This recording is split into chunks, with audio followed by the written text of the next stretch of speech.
aula. A gente começou com distribuição eletrônica e agora nós vamos finalizar com números quânticos. Tá ok? Tudo ok? Vamos lá, deixa eu ver.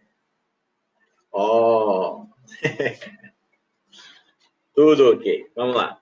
Bem, o assunto nós vamos começar a trabalhar com números quânticos, nós vamos entender o que são os números quânticos, qual foi a necessidade desse estudo e qual a colaboração dela para o entendimento, né, da estrutura do átomo, ok? Antes vamos relembrar algumas questões importantes, né? Nós temos basicamente o átomo constituído por 3 partículas, existem mais, mas as 3 principais, né? Nem todos os átomos possuem nêutrons, é o caso do hidrogênio, o prótio, ele não possui nêutron, mas considerando assim como estruturas comuns, nós temos os elétrons, que ficam localizados na eletrosfera, né, como a gente pode ver na imagem do lado aqui, né, e no núcleo, né, nós temos condensados ali prótons e nêutrons, né. Lembrando que próton e nêutron têm cargas opostas, ambos têm carga, né, o elétron negativo e o próton positivo, e o nêutron não possui carga elétrica.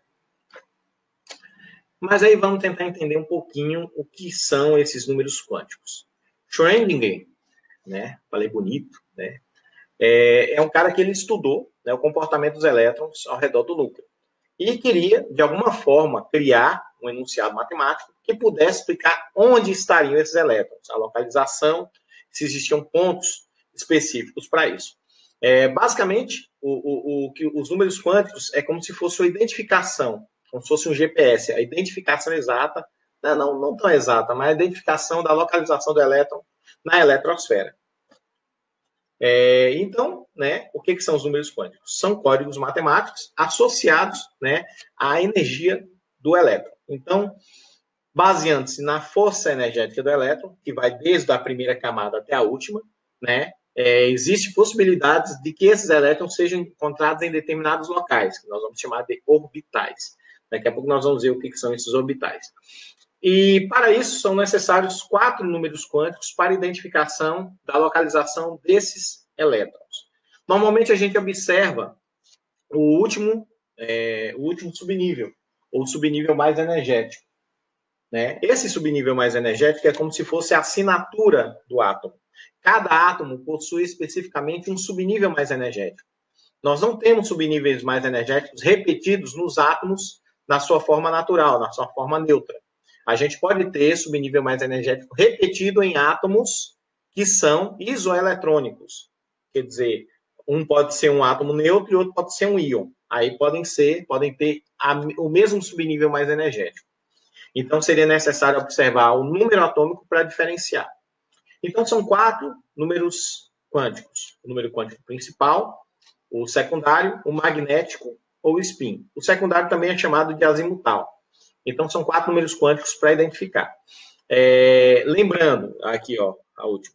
Não existem átomos no seu estado natural que possuem, né, os mesmos números quânticos. Então, é como se fosse o RG, né, do átomo, o CPF, uma identidade do átomo, os números quânticos. Heisenberg, né, ele, a partir do que ele chamou de princípio da incerteza, ele falava que não tinha como saber a localização exata, né, do elétron na eletrosfera. Entretanto, existiam regiões com maior possibilidade de que esses elétrons pudessem ser encontrados. Né? Essa região é chamada de orbital, e ela vai ser fundamental para o nosso entendimento dos números quânticos. Lembrando que um átomo possui 2 regiões distintas, um núcleo pequeno, bem condensado, e uma eletrosfera maior, onde estarão os elétrons. Né? Lembrando que um átomo pode possuir até, né, 7 camadas. Claro, gente, o professor pode ter mais camadas. A partir do momento que novos elementos são descobertos e o número atômico vai aumentando, ocorre a necessidade de criar mais camadas. Então, a partir esse modelo de 7 camadas aí é para 118 elétrons. Então, um elemento que tem até o número atômico 118, ele usa essa estrutura. Se tiver um elemento com 119, já é necessário ir para uma nova camada. Então, a gente fazendo alusão, seria mais ou menos assim. Um prédio possui andares, cada andar possui apartamentos, cada apartamento possui cômodos. Vamos supor que seja um prédio comercial Cada apartamento possui salas comerciais, né? Um exemplo. Então, é mais ou menos assim. O átomo possui em torno dele a eletrosfera, né? A eletrosfera é dividida em camadas ou níveis. Os níveis são divididos em subníveis ou subcamadas, e cada subnível é dividido em orbitais. Alguns subníveis só têm um único orbital, alguns subníveis podem possuir até 7 orbitais. A gente vai ver isso daqui a pouco. Então, só lembrando que nós temos 4 números quânticos, número quântico principal aqui do lado, a gente tem o principal, né? Nós temos o número quântico secundário, azimutal. Ó, o principal é representado pela letra N minúscula. O secundário pela letra L minúscula. O número quântico magnético ele é representado pela letra M. Em alguns livros pode estar ML, mas é comum a gente utilizar só M. Se a gente utilizar uma letra para cada, fica MLMS. E o último, o número quântico spin, né, representado pela letra S ou MS. Particularmente, como eu disse para vocês, é normal a gente utilizar, né, NLMS, ok? Vamos aqui para o primeiro número quântico, chamado número quântico principal. Por que ele é o principal? Porque ele se refere às camadas. Naquele nível de organização lá que estava prédio, andar, apartamento e salas, né? As camadas seriam os andares. Então, um prédio são divididos por andares. Então, a eletrosfera é dividida em camadas ou níveis, né? Então, atualmente, pelo nosso conhecimento, o átomo possui 7 camadas, ou 7 níveis. Ou, para especificar melhor, 7 números quânticos principais, que vai do 1 até o 7. Peraí, professor, então, se eu fiz a distribuição eletrônica e parou lá no 5s2, qual é o número quântico principal? 5. Ah, é o número que está na frente. Muito simples, não tem dúvida. Então, a gente tem uma informação extremamente importante, dado de uma forma simples. O número quântico principal se refere à camada onde está o elétron. Então, se o elétron está naquela camada 1, ele é do nível, no número quântico N, 1. Se ele está ali na 5, ele é do número quântico N, né, principal, 5. E assim por diante. Então, o número quântico principal ele é o fator primário, né? É a primeira informação que você tem referente ao elétron. Por isso que é uma das mais importantes. Porque, se imagina que você olha um prédio, você sabe que o cara está num apartamento C, mas não sabe qual é o andar. Não é difícil?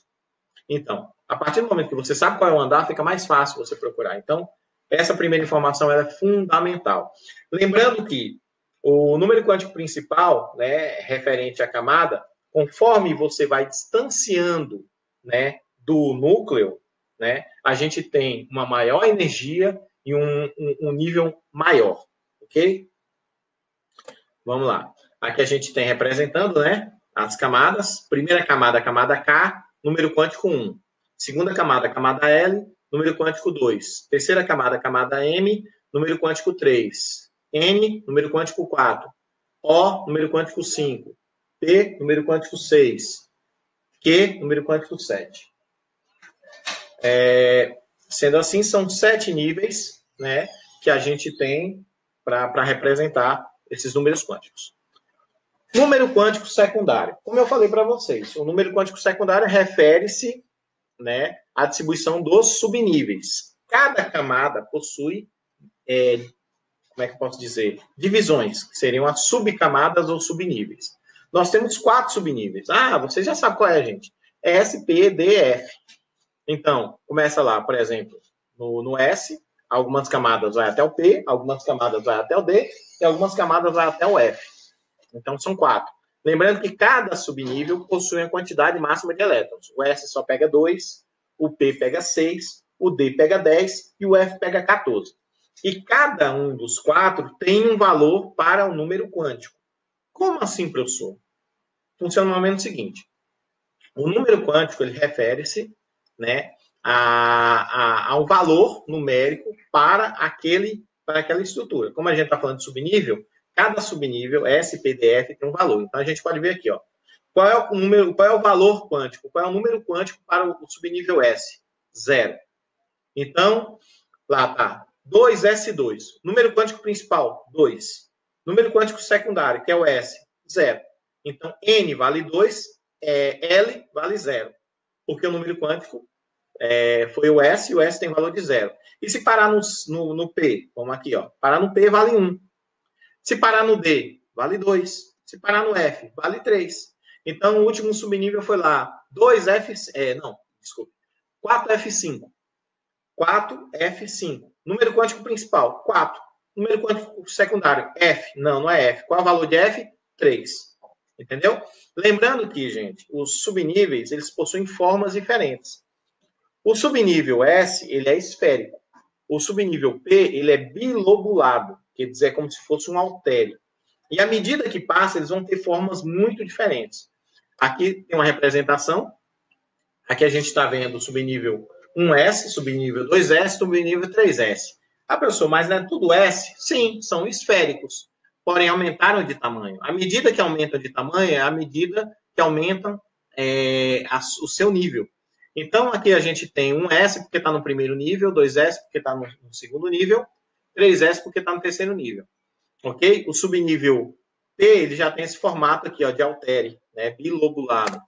Aqui a gente tem a representação aqui dos orbitais P, né? E aqui dos orbitais D. Tá vendo que alguns têm uma forma tipo tetralobulada? Acho que é isso, né? Enquanto o F tem várias facetas, tá vendo? Então, nós temos diferentes formas dos orbitais para os diferentes subníveis. Bem, então, só para finalizar, subnível S vale 0, subnível P vale 1, subnível D vale 2, subnível F vale 3. Você coloca S, P, D, F, 0, 1, 2, 3. Muito simples. Bem, para falar do número quântico magnético, o M ou ML, né, então é N principal, L secundário, M magnético. Para falar do magnético, a gente tem que entender o que são os orbitais. Então, funciona mais ou menos o seguinte. No subnível S, nós só temos um único orbital. No subnível P, 3 orbitais. No subnível D, 5 orbitais. No subnível F, 7 orbitais. Tá, professor, como é que eu sei essa quantidade de orbital? Quer ver a lógica? Cada orbital pode possuir até 2 elétrons. Então, os orbitais são baseados na metade da quantidade máxima de elétrons de cada subnível. Não entendi. Tipo assim, quantos elétrons pode pegar o S? 2, professor. Qual é a metade de 2? 1. Então, um orbital. O P. P pode pegar quantos elétrons? 6. Qual é a metade de 6? 3. Olha aí, ó. P tem 3 orbitais. E o D pode pegar quantos elétrons? 10. Qual é a metade de 10? 5 orbitais. Entendeu agora por que o F tem 7? Porque o F pode pegar quantos elétrons? Não escutei? 14. Então, 14 elétrons. Lembrando que cada orbital tem um valor numérico. É esse que é o número quântico magnético. Então, olha aqui na tabela. Vamos para a tabela. Subnível S, um orbital. Qual é o valor do orbital? 0. O cara, você distribuiu, finalizou lá em 4S1, né? Número quântico principal, 4. Número quântico secundário, S vale 0. Número quântico magnético, quanto é que vale a caixinha do 0? Ou a caixinha do S? Vale 0 também. Ah, então M é o valor da caixinha. E como é que eu vou saber em qual caixinha parou? Eu vou ter que fazer a distribuição dos orbitais. Daqui a pouco eu vou mostrar para vocês. Mas só falando dos valores, o S, né, que tem um orbital só, vale 0. Todos os outros, você vai fazer o seguinte. Vamos supor, P tem 3. O do meio sempre é 0, para a direita mais 1, para a esquerda menos 1. 5, que é no D. O do meio sempre vale 0, mais 1, mais 2, menos 1, menos 2. E assim por diante. F tem 7. Deixa eu ver aqui, afastar aqui. Tem 7. Ó, o do meio vale 0, mais 1, mais 2, mais 3, menos 1, menos 2, menos 3. Então, é fácil. Identificar os valores não é difícil. Né? Você tem que lembrar quantos elétrons tem. É a metade. Não é a metade do que está lá, é a metade do total. Então, o F sempre tem 7, o D sempre tem 5, o P sempre tem 3 e o S sempre vai ter 1. Ok? Vamos lá. Então, os orbitais, gente, eles são regiões, né, dos subníveis onde existe a maior probabilidade de se encontrar esses elétrons, né? Os elétrons eles vão estar normalmente poderão estar emparelhados ou desemparelhados. Como assim? Como cada caixa comporta até 2, se a caixa, que é o orbital, for totalmente ocupada por elétrons, ela estará, né, a gente vai ter ali emparelhado. Se a caixa for ocupada por 1, né, a gente vai ter elétrons desemparelhados ali. Aqui a representação, aqui embaixo, né? 1 para o S, 3 para o P, 5 para o D, 7 para o F. Existem formas de distribuir? Sim, gente. Nós utilizamos setinhas. Começamos com setinhas para cima e depois voltamos com setinha para baixo. Então, a primeira metade dos elétrons nós distribuímos com setinhas para cima. A segunda metade com setinhas para baixo. E tem regras para isso. Então, olha aqui. Cada orbital pode possuir até 2 elétrons. Se você tem apenas um elétron para distribuir na caixa, você vai começar com ela para cima. Quando você tem 2, é uma para cima e outra para baixo. Aqui nós temos 2 exemplos. Eu fiz a distribuição aqui do nitrogênio, né, 7, né, que tem número atômico 7. Então, eu distribuí 7 elétrons. Então, no primeiro orbital, um S2, depois 2 S2, depois 2 P3. Na regra inicial aqui, a gente segue uma regra que é chamada regra de Hund, né, que mostra a forma correta de distribuição dos orbitais. Então, eu começo sempre para cima e depois eu vou para baixo. Esquece um S2 e 2 S2. Qual é o subnível mais energético do nitrogênio? 2P3, professor. Porque todos os anteriores vão estar completos.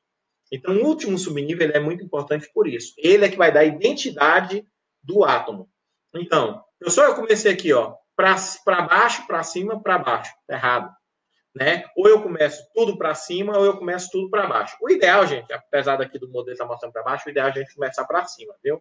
Então, a gente começa para cima, ó, não são 3, então, ou tudo para cima, ou tudo para baixo.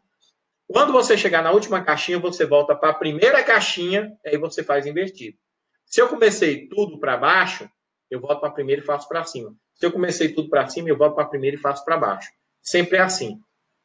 Eu recomendo começar para cima, porque eu vou seguir o modelo das setinhas para cima, porque isso pode confundir vocês, ok? Lembrando aqui que é incorreto você começar e antes de finalizar a última caixinha, já voltar de novo para o início, tá bom? Bem, número quântico spin. Número quântico spin. Número quântico spin, ele refere-se à rotação do elétron no orbital. Como assim, professor? Os elétrons giram todo mesmo lado? Não, gente. Alguns elétrons giram no sentido horário, outros no sentido anti-horário.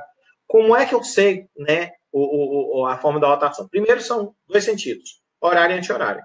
Né? Eu costumo dizer que para cima é horário, para baixo, anti-horário. Se você iniciar para cima e depois colocar para baixo. Para cima, no sentido horário, vai ser mais 1/2, o valor do número quântico spin. E para baixo, menos 1/2. Peraí, professor, então eu vou distribuir as caixinhas, né? Por exemplo, para os 3P, vamos botar aqui, 3P4, assim, 3 caixinhas, né? 3P4. Então eu começo para cima, para cima, para cima. Aí volto para a primeira e ponho para baixo. Distribuir 4 setinhas, ó, 3P4, P4. Para cima, para cima, para cima, e volto para a primeira e faço para baixo. Então, a última seta que eu fiz foi para cima ou para baixo? Para baixo, professor. Então, então a rotação será anti-horário, né? E o valor será, no caso, para cima. Aqui está colocando o quê? Deixa eu ver, que tem que ver isso. Ah, desculpe. Como foi para baixo, mais 1/2. Para cima, menos 1/2. Então, você vai observar esse valor. Porque é o seguinte, gente. Se você começar tudo para cima, você começa para cima, menos 1/2, para baixo, mais 1/2. Confunde um pouquinho, mas sigam essa regra. Porque, assim, se vier invertido, você seguindo a sua regra, você vai acertar a questão. Entendeu? Você não pode trocar metade da informação. Aí você vai ter um resultado errado. Porque se aparecer lá, número quântico spin mais 1/2, significa que a quantidade de distribuição ultrapassou a metade. Se vier menos 1/2, significa que só chegou até a metade. Isso é muito importante. Então, a gente tem a seta, quando a última seta é para cima, o valor de menos 1/2 significa a rotação horária. A seta virada para baixo, o valor de mais 1/2 sentido anti-horário. Aqui embaixo nós temos formas erradas de colocar. A gente não pode colocar mais de 2. A gente não pode colocar tudo para cima, nem tudo para baixo. Isso é importante. Então, assim, esse é o subnível mais energético. Um exemplo. O primeiro número é o nível de energia. Ele representa o número quântico principal. O segundo número, representado pela letra, é o subnível. Ele representa o número quântico secundário. O S, no caso, tem valor de 0. E aí, baseado nele, você vai fazer a quantidade de caixinhas e distribuir os elétrons que estão no último subnível com flechinhas. E aí, onde a flechinha parar, é o número quântico magnético. O valor da caixinha, lembra? E se ele for para cima, menos 1/2. Se ele for para baixo, mais 1/2. É isso, os números quânticos são esses. Eu vou dar um exemplo aqui. Nós temos aqui a distribuição do cobre, que tem número atômico 29. Né? Então, o primeiro passo é fazer a distribuição do 29. Então, a gente foi aqui, ó. Vamos seguir aqui comigo. 1s2, 2s2, 2p6, 3s2, 3p6, 4s2. Já falei para vocês, 4s2, que quantidade que dá? 20. E depois do 4s2, nós vamos para o 3d9. 3d9 fechou 29. Ou seja, qual é o nosso subnível mais energético? Olha aqui, ó, vou lá levar para vocês, ó, 3d9, ok? Então, 3d9 é o nosso subnível mais energético. Ele que vai dar a identidade do cobre.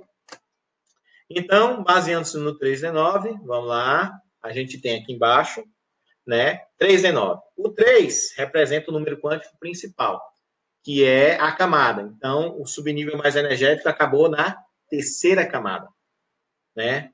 Aí a gente tem o D. O D representa o número quântico secundário, ou seja, parou no subnível D. Quanto é que o D vale? Vamos lembrar. D, D, D, S, P, D, F. S, P, D, F. 0, 1, 2, 3. Ah, professor, então D vale 2. Então, o número quântico secundário aqui seria 2. E aí, quantas caixinhas eu vou ter que fazer? D, eu tenho que fazer 5 caixinhas. E eu vou distribuir quantos elétrons nas 5 caixinhas? 9 elétrons. Então, vamos lá. Então, vamos lá. Subnível mais energético. 3D9. Né? O nível é o M, que é o primeiro. Né? Desculpe. É o terceiro. Então, qual é o número quântico principal? 3. Então, o N, olha aqui do lado, ó, o N, o N vale 3. Aí a gente tem aqui o L, né, vale 2, que é o número quântico secundário. Por que 2, professor? De novo, vou explicar. S, P, D, F. D, 0, 1, 2. Então, o número quântico secundário é 2. Então, os 9 elétrons vão ser distribuídos nos orbitais. Vamos de novo aqui. Né? Eu vou distribuir. Vamos aqui, ó. Olha, acompanha aqui a seta do mouse. 9 elétrons. Comecei para cima, para cima, para cima, para cima, para cima. Fechei 5 elétrons para cima. Lá tem 9. Eu volto para a primeira caixinha. Agora, para baixo, para baixo, para baixo, para baixo. Distribui 9 setas. A última seta foi para baixo e foi em qual caixinha? Mais 1. Logo, aqui, ó. Logo, o número quântico aqui, ó, do lado. O número quântico magnético quer saber o valor da caixinha. Qual foi o valor da caixinha? Mais 1. E o número quântico, no caso, spin. Spin quer saber se a última seta foi para cima ou para baixo. A última seta foi para baixo. Então, mais 1/2. Professor, por que está ML e MS? A gente pode utilizar M e S. Eu prefiro. Mas aqui utilizou ML e MS, tá bom? Gente, isso é questão, só para que vocês entendam. O número quântico magnético, ele pode ser só M ou ML. O número quântico spin, que é a rotação, ele quer saber se ele pode ser representado por S e por MS, ok? Logo, né, finalizando todo o conteúdo, eu tenho os 4 números quânticos, que são representados dessa forma aí que a gente tem do lado. O 3D9, que é o subnível mais energético do cobre, né? Então, o cobre tem como números quânticos N, número quântico principal, 3. L, número quântico secundário, 2, que é por causa do D. M, número quântico magnético, mais 1, que é representado a caixinha onde parou a última seta. E o número quântico spin, mais 1/2. Vamos aqui para um exemplo bem direto e bem simples. 6P3. Já distribuí, né? Chegou em 6P3. Eu nem sei qual é o número atômico. Eu teria que distribuir e somar tudo. Mas a gente tem uma distribuição eletrônica de um elemento cujo subnível mais energético foi 6P3. ou eu quero saber o número quântico do 6p3. Não importa. Então, vamos aqui. 6p3. Número quântico principal, 6. Porque está aqui o 6. Número quântico secundário, L. Por quê? Porque o P vale 1. S, P, D, F. 0, 1, 1. Número quântico magnético. Vamos lá, distribuir. São 3 elétrons para 3 caixinhas. Por que 3 para caixinha, professor? O P tem até 6 elétrons. Então, qual é a metade? 3. 3 caixinhas. Do meio vale 0, mais 1, menos 1. Ok? Então, distribuir para cima, para cima, para cima. 3 elétrons. Parou em qual caixinha? Na caixinha de valor mais 1. Logo, o número quântico magnético, mais 1. E a setinha foi virado para cima, ou seja, menos 1,5. Cara, muito bom e muito fácil. Eu tenho certeza de que vocês entenderam plenamente e não estão perdidos. Né? Estou vendo a cara de um, de outros ali. Mas a gente vai ter um bocado de atividade para poder fixar esse assunto. Gente, obrigado pela aula. Valeu, valeu, valeu.